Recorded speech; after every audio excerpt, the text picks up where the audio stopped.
है उनको मेरी तरफ से नमस्कार, जोहार, जय धर्म।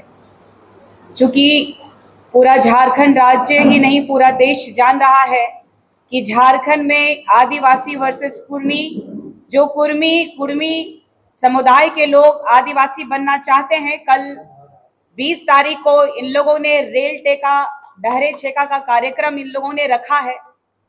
और पूरे झारखंड की ये स्थिति है आज के समय में कि आदिवासी समुदाय ऑलरेडी अपनी बुनियादी सुविधाओं से जूझ रहा है। पलायन इतनी ज्यादा हो चुकी है कि आदिवासी आज दूसरे राज्यों में अपनी पहचान के मोहताज हो जा रहे हैं। 5th शेड्यूल के तहत आने वाला इस राज्य में ना आदिवासियों के पास में उनके पास शिक्षा है, ना स्वास्थ्य है, ना गांव में सड़कें हैं, ना पुल है, ना पुलिया है। आज कुर्मी और कुर्मी समुदायों के द्वारा कई ऐसे वीडियोस वायरल हो रहे हैं जिसमें आप देख सकते हैं कि एक कुएं से पानी लेने के लिए भी भेदभाव किया जा रहा है कि उच्च जाति का है कि नीची जाति का है, चाहे आदिवासी हो या तो यहाँ के दलित मूलवासी हो, सभी का इन लोगों ने बढ़ चढ़ के बहिष्कार किया है। और इन लोगों का जो चाल चरित्र है दूसरे समुदायों को नीचा दिखाने का, पहले भी मैंने कहा है, इनको सबसे पहले पता होना चाहिए कि ये कुर्मी है, कुर्मी है या महतो। और सबसे बड़ी बात है कि ये कभी कहते हैं कि हम शिवाजी के वंशज हैं, और इसका प्रमाण भी रांची में है। मैं इनसे पूरा पूछना चाहती हूं कि जो भारत का सबसे बड़ा राज्य जो है राजस्थान, तो इस राजस्थान में जब हल्दी घाटी में, जब अंग्रेजों के समय नहीं, मुगलों के समय जब इस देश के प्रति जब लड़ाई लड़ रहे थे कि भारत देश को बचाना है, अपने साम्राज्य को बचाना है, महाराणा प्रताप जी मुगलों से जब लड़ रहे थे तो कौन आया था? आदिवासी समाज था। इस भारत के प्रथम नागरिक के रूप में जाने वाले, आदि काल से जाने वाले भील समुदाय के आदिवासी थे। और आदिवासी एक पहचान का मोहताज नहीं है। मैंने कहा है, आदिवासी पैदा होते हैं, बनना नहीं पड़ता है। और इन लोगों का जो रवैया है आदिवासियों के प्रति, या तो फिर आप देख लीजिए मूलवासी जो दलित वर्ग के हैं, आज ही नहीं, जब अंग्रेज थे उस समय भी हमारी महिलाएं और दलित महिलाएं जो है ब्लाउज पहनने के लिए टैक्स देती थी। और आज भी हमारा जो झारखंड राज्य है इस तरीके से दरिद्रता में है कि आज 28 विधायक जो आदिवासी हैं आरक्षित सीटों पे, और आज इस झारखंड राज्य के माननीय मुख्यमंत्री आदरणीय बड़े भाई हेमंत सोरेन जी भी एक आदिवासी बेटा है। दुर्भाग्य है कि आज केंद्र में बैठी हुई सरकार, जिसकी जिम्मेदारी है कि इस राज्य में 5th शेड्यूल के तहत आने वाला राज्य में CNTSPT एक्ट को प्रखरता से लागू किया जाना चाहिए। सबसे बड़ी बात एक चीज है कि इस राज्य में आदिवासियों के हित के लिए जब पेशा अधिनियम 1996 लागू करने के लिए जब आप देखिएगा हाईकोर्ट जब बाध्य कर रहा है, उसके बावजूद हमारा झारखंड राज्य में हमारी सुनवाई नहीं हो रही है। हमारे बच्चों के लिए, जो पढ़ने लिखने वाले बच्चे हैं, उनके लिए एक भाषा एकेडमी तक नहीं ये लोग बना सकते हैं। हमारे बच्चे जो सरकारी छात्रावास में रहते हैं, किसी तरह से उनके माँ बाप 1-2 रुपया जमा करते हैं और हॉस्टल में जमा करके उनको कहते हैं बेटा अच्छा से पढ़ना ताकि अपने राज्य का, अपने देश का नाम रोशन करना।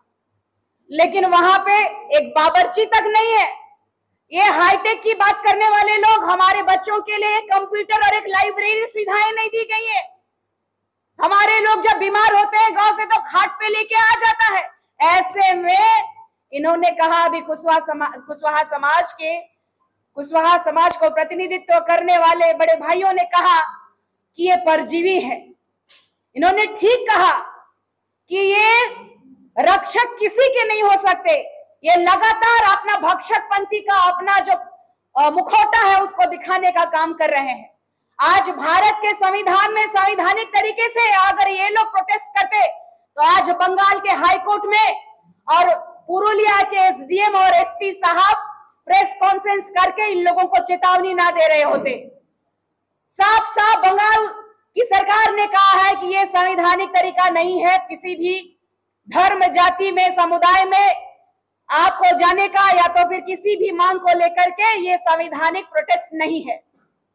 हमें ये संविधान का पाठ पढ़ाने वालों से मैं पूछना चाहती हूँ कि आदिवासियों को कमजोर, आदिवासियों को दबा कुचला समझने वाले महतो कुर्मियों को मैं पूछना चाहती हूँ कि आदिवासी अगर है तो आदिवासी ही रहेगा, लेकिन अपना अस्तित्व देख लीजिए।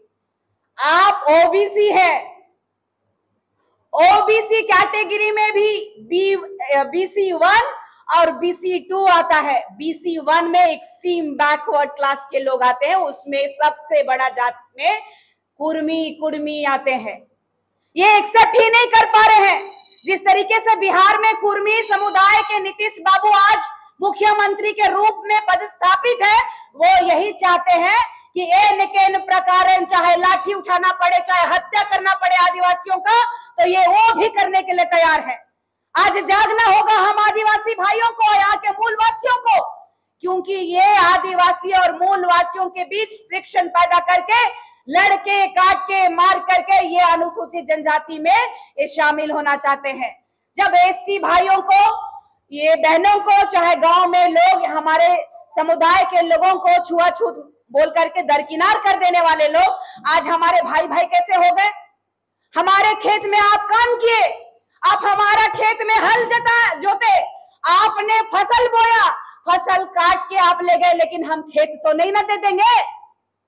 आप यहाँ हल चलाने आए, खेत जोतने आए, फसल उगाने आए, अपना परिवार को चलाने के लिए आए, लेकिन ये कहाँ का न्याय है? कौन सा संविधान में लिखा हुआ है कि दूसरे का खेत, दूसरे का संपत्ति को, दूसरे का जाति को, दूसरे का धर्म को वो अपना बना ले? हमारे आदिवासियों के, मूलवासियों के हितैषी नहीं हो सकते जो कम्युनिटी सिर्फ और सिर्फ स्वार्थ के लिए और सिर्फ झारखंड की राजनीति में अपना परचम लहराने के लिए अगर अपना रेल टेका और डहर छेका कार्यक्रम करने में अगर ये लोग कह रहे हैं कि एन प्रकार कोई भी आ जाओ, ये चैलेंज कर रहे हैं, ओपन आदिवासी नेताओं को चैलेंज कर रहे हैं। लेकिन ये दुर्भाग्य है, हमारा झारखंड राज्य के बिना ये पूरे भारत में औद्योगिक क्रांति नहीं हो सकती है। लेकिन आज तक आदिवासी समुदाय विकास को लेकर के कभी बाधित नहीं रहा, लेकिन आज लगातार हमारा आदिवासियों का शोषण होते आ रहा है। अब आदिवासी समाज जो है चुप नहीं बैठेगा। आदिवासी समाज ने बिगुल फूंक दिया है।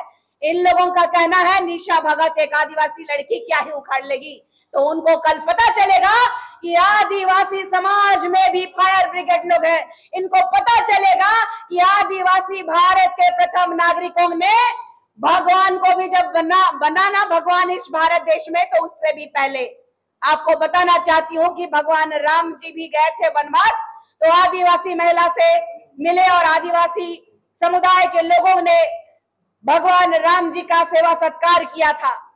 उससे पहले से हम लोग हैं, और आज आदिवासी समुदायों को कहां ढकेला जा रहा है? आज हमारे देश की प्रथम नागरिक संवैधानिक तरीके से रूढ़िवादी परंपरा को मानने वाली एक बेटी महामहिम जो यहाँ राज्यपाल रही, वो राष्ट्रपति है द्रौपदी मुर्मू जी।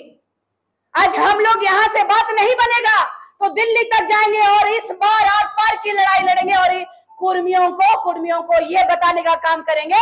पुनः मैं कहती हूँ कि आदिवासी पैदा होते हैं, आदिवासी बनाए नहीं जाते हैं। धन्यवाद। राजभवन कल का कार्यक्रम 11 बजे से है और सभी झारखंड के हमारे तमाम आदिवासी जनजाति के लोगों को और मूलवासियों को मैं आह्वान करना चाहती हूँ। आपकी बेटी ये कहती है कि इस बार आप नहीं जागेंगे तो आने वाला पीढ़ी में ना आप मुंह दिखा पाइएगा, ना ही हमारे समाज में आप ये कह पाइएगा कि आदिवासी है, क्योंकि आदिवासी नेता आज मौन है। राजपाट सत्ता के लालच में सिर्फ और सिर्फ यहाँ की खनिज संपदा की लूट करने के लिए आज हमारे साथ जो शोषण हो रहा है, उसके लिए जनता को खुद विपक्ष का काम करना पड़ेगा। जनता को अपने हक की बात और अपनी लड़ाई खुद लड़नी होगी। जब जब प्रशासन और हमारा झारखंड राज्य का सरकार हो, चाहे भारत की सरकार हो, जब जब हमारे जनता के ऊपर सवाल उठाया गया हो या जनता का शोषण हुआ है, तब तब भारत या राज्य की जनता खड़ी हुई है। ऐसे ही हम आदिवासियों को भी अपने हक और अपने अस्तित्व और अपने समाज के लिए लड़ाई लड़नी होगी। और कुर्मी और कुर्मियों को कल राजभवन घेराव करके एक मुंह तोड़ जवाब देने का समय है। इतना ही कह के अपने शब्दों को मैं विराम देती हूँ, नमस्कार करती हूँ, जोहार करती हूँ और भगवान बिरसा मुंडा की जय कहती हूँ, सिंगनी कैली दे की जय कहती हूँ। धन्यवाद।